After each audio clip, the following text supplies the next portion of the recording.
Kayseri gerçekten Türkiye'deki en önemli üretim merkezlerinden bir tanesi. Özellikle bu bölgede alabalıkta, yumurta ve yavru balık üretiminde neredeyse Türkiye'nin %37-40'lık bir kısmını biz karşılıyoruz.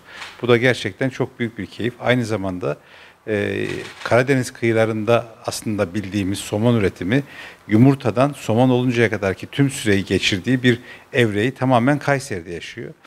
Ve buradan da elde etmiş olduğumuz somonlar Karadeniz'deki işleme tesislerine gidiyor. İşlendikten sonra da ihracata doğru yol alıyor. Yamula Barajı aslında Türkiye'deki en önemli iç sularda üretim merkezlerinden bir tanesi. Özellikle suyun soğukluğu, işte su kalitesi kısımlarına baktığınız zaman cazibe merkezlerinden bir tanesi.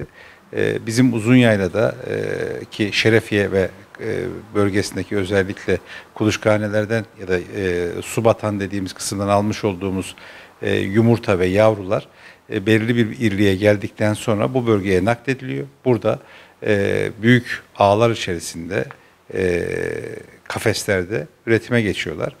Bunlar da tercihe göre 1,5-2 kilogram ile 4-4,5 kilogram hatta 5 kilograma kadar çıkartılan tesisler var. Bu karşı tarafın talebine göre değişiyor.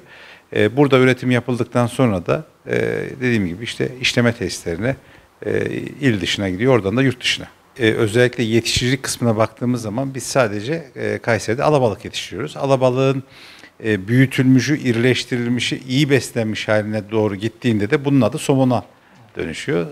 Somon aslında bakarsanız tatlı sulardan denize, denizden tekrar dönüş kısmının olması lazım. Ama biz hiç denizi görmeden Kayseri'de somonu yetiştiriyoruz. Kayseri'de maalesef şu an için bir işleme tesisimiz yok. Ama geçmişte varmış. Bir müddet sonra bu tesis kapatılmış ya da kapanmış.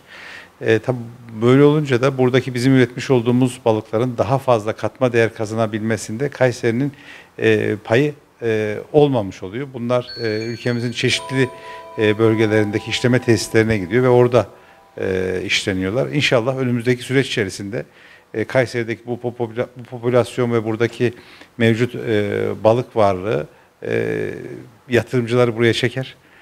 Bunun için de zaten elimizden geldiği kadar herkesle görüşmeye çalışıyoruz. Onları davet ediyoruz Kayseri'ye. Özellikle balık işleme tesislerinin kurulması anlamında. İnşallah önümüzdeki süreç içerisinde böyle bir tesis kurulursa yumurtadan direkt sofraya olmuş olacak artık. Yani buradaki mamul ve yarı mamul yerine artık nihai tüketiciye ulaşabileceğimiz balıkları da üretmiş olacağız.